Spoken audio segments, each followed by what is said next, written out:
welcome back to my channel, or welcome if you're new. Today I'm continuing my new budget book setup, and I'm gonna go over what I call my base budget in this video, which is the budget that I base my emergency savings on. So when I say I have like 3-month emergency fund, it is 3 months of this base budget. So I'm going to go over what I actually put in my base budget, just to show you kind of, if I was in an emergency situation, what I consider essential to this emergency situation. And obviously there's all different kinds of emergencies, so I'm not really trying to give you financial advice or anything like that. I'm just sharing how I come to my emergency fund numbers. So if you have like specific questions, I probably am not the resource for you. You'd have to like look into financial advising, but I'm gonna just share with you my emergency expenses. So I'm gonna write here at the top what the expense is. And then we're gonna go ahead and put a monthly cost. And then if we were going to make a 3-month and 6-month emergency fund, what that would cost. And this will probably make more sense as I start filling it out. So we're gonna start with the basic expenses. So my first most basic expense would be my mortgage, right? So a place to live. I would want to account for that in any kind of emergency fund, because if it's for job loss or some kind of injury, then I want to make sure I have a house to stay in, right? So monthly this cost me $800. So if I were saving up a 1-month emergency fund and wanted to save enough for my mortgage, I'd have to save $800. But if I was setting up a 3 or 6-month emergency fund, I would need to save up more to cover my mortgage. So for 3 months, I would need to save up $2,400. And I'm going to total all this at the end, but I'm just showing you how I'm going through it. And then for a 6 month, $4,800. Then I would say my next big expenses, we'll just stick with housing and utilities right now, because obviously then we're gonna get into food and transportation and stuff. So let's just continue with utilities. So we're gonna pay our electric bill next. And because I'm not sure what month this emergency may or may not occur, we're gonna just kind of overestimate and say $150. Especially because I haven't even lived in this house for a year yet, so I don't know how expensive it would be in the summer. So to cover electric for 3 months, I'd wanna have $450. And to cover it for 6 months, I would want $900. Then we have water, which also for me includes the sewer and trash pickup. So let's just say $100, because I don't think it would ever be more than that, but who knows. And then if it was less than that and electric was more, then I could pay the electric difference. So 3 months would cost $300, 6 months would cost $600. And then the other 2 utilities, which I guess are not 100% necessary for an emergency, but are pretty necessary, especially if you're like job hunting, if it's like for job loss, is phone and internet. So I do think those are pretty essential to have covered in an emergency, especially the phone. So right now my phone bill monthly is $108. So we'll multiply that by 3. That's $324. And then times 2, cost is $648 for 6 months. Then my internet is $70, which to cover 3 months of would be $210. And then 6 months is $420. So what I'm doing is basically multiplying this number by 3 to get the 3 month, and then to get from 3 months to 6 months, I'm just multiplying by 2. So I'm kind of going through it quickly, but I'm just kind of trying to get the numbers in so I can total it up for you guys.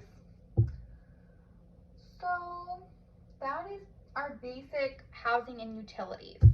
But I think after that, you do need to buy groceries, right? Like, that's another high priority. So groceries. And budget about $500 per month, which is $1,500 for 3 months and $3,000 for 6 months. So I'm really just doing this in order of priority. Like, we need to have housing first, we need to have utilities, we need to have some food. Then since I have pets, I do need to make sure those pets are fed. Even in an emergency, they need food, they need litter, they need, you know, whatever else they need. So we're gonna budget $80 for that, which is $240 for 3 months and $480 for 6 months. So then comes transportation in my mind, because we have the house, we have all the utilities on, we have food, we have stuff for our pets, and then we need some transportation. So car insurance is typically a sinking fund for me, but in my emergency fund, I would still need to pay for car insurance to drive my car.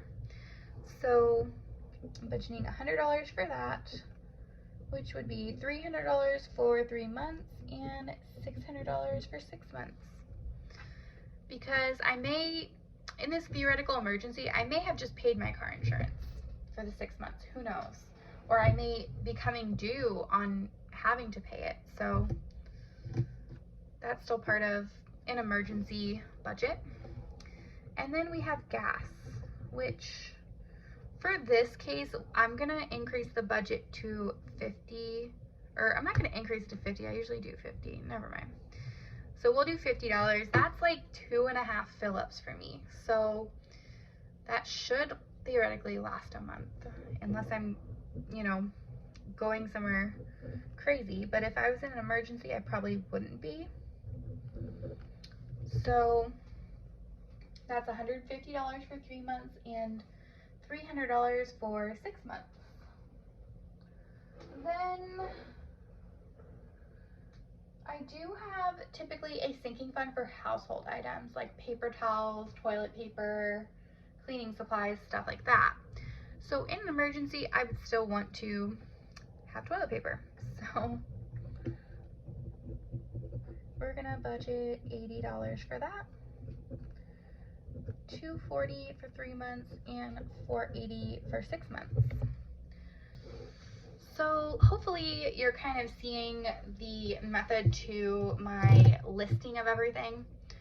So right now we've covered our housing, utilities, food, transportation, and that is really,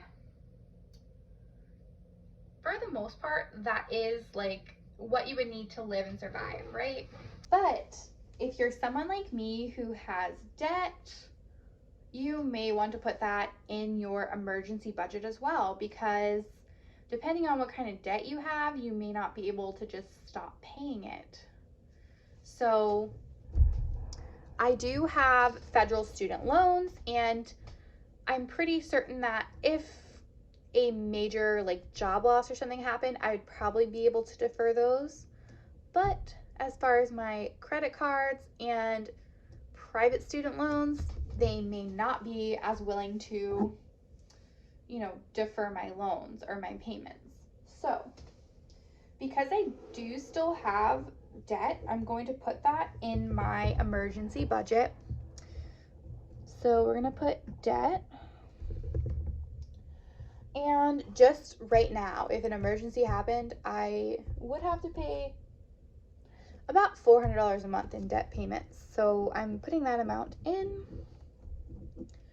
So for 3 months, that would be $1,200, and 6 months would be $2,400.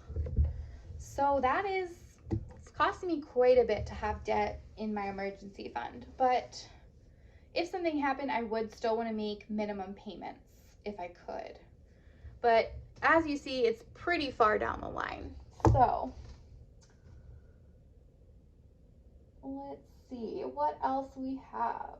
Obviously, I'm not really going to put personal spending because I don't need to be buying like unnecessary things during an emergency. But now this one I'm kind of on the fence about.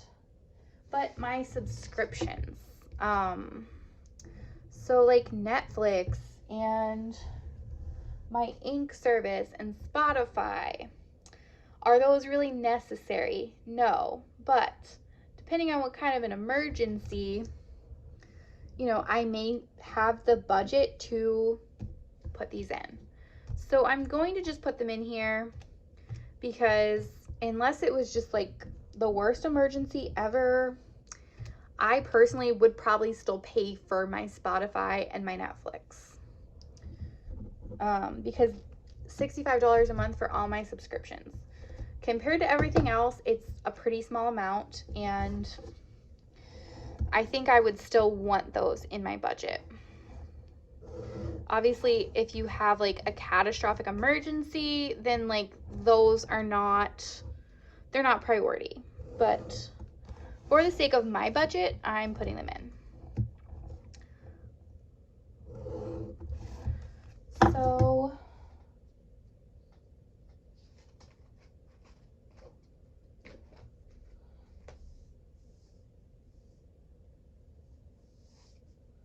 the other things that you might see in my budgets are like gift savings for my sinking funds, which I'm not going to do during an emergency.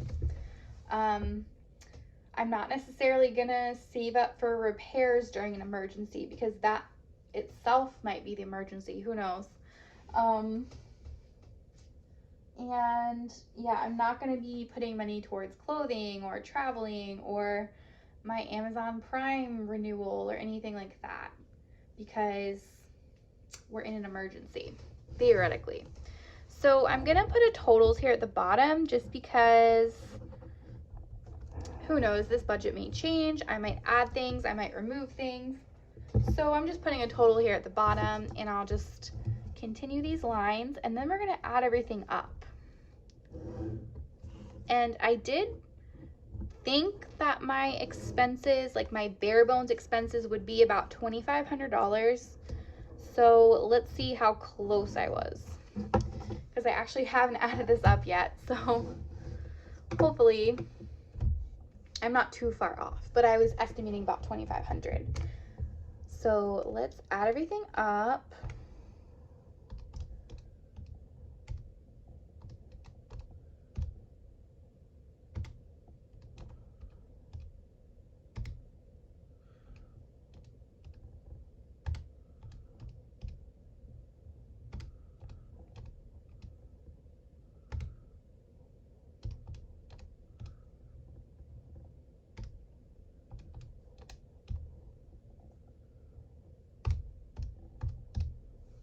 All right, I got 2,503. Perfect. So to cover my mortgage, my utilities, my food, my animals, my transportation, my debt payments, and my subscriptions, it would cost me about $2,500 per month. So in an emergency, this is what I would need to cover my expenses. So as far as a 3-month emergency fund, if we multiply this by 3, we're going to get $7,509. And when I was saving my 3-month emergency fund, like I said, I was going off of possibly $2,500 as my expenses. So I was pretty close, and I do actually have $7,500 earmarked as my emergency fund. So I do have a 3-month emergency fund.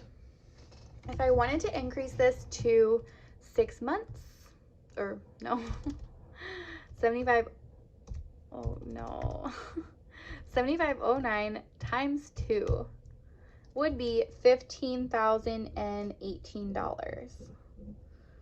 So I'm not at that point yet, but I am at a 3-month emergency fund, which I think is pretty good considering my job is not the most stable and I have to find new jobs every 3 months or so. So having the ability to cover my expenses for up to 3 months is pretty helpful. As you can see, like certain people say that you should only have like a $1,000 emergency fund, but if I were to lose my job, $1,000 would not even cover a month of living. It would cover, let's see, let's divide $1,000 divided by 2503. It would last me for about 40% of my expenses for 1 month. So having a $1,000 emergency fund would not be enough for me, especially considering my job is not super stable right now. And I went into this job knowing that, but I still need to plan for the instability of it. So no, $1,000 would not be enough for me. But as I mentioned earlier, I'm not a financial advisor. I'm not giving financial advice. I am just sharing what I'm doing. So it's possible that a $1,000 emergency fund would be perfect for somebody else, but it is not right for me. I could barely, pay my mortgage and utilities from that. So that is why I personally, if I was just to try to give a blanket amount of, a blanket number to somebody, I would just say 1 month of your living expenses would be great to have a starter emergency fund of, because if you lose your job or you're sick for a month, then you have a month of expenses saved. And if you have a major car repair, I don't know how major it would be, but if you have a month of expenses saved up, that might be enough to cover your car repair. So yeah, I don't think $1,000 is enough. Definitely not for me. So do your own research, look at your own expenses, and come up with a number that makes sense to you. Not necessarily that is a generalized number for everybody, because this is personal finance, and personal finance is personal. Your situation's different than mine. So don't just, take my ideas. Don't take someone else's ideas. You need to really just look and see what is really going to make sense for you. So again, not giving you financial advice. I'm just trying to educate you and inform you of what my emergency budget would look like. So if you enjoyed this video, please hit the like button and subscribe to my channel if you're not already subscribed, and I hope to see you in the next video. Bye.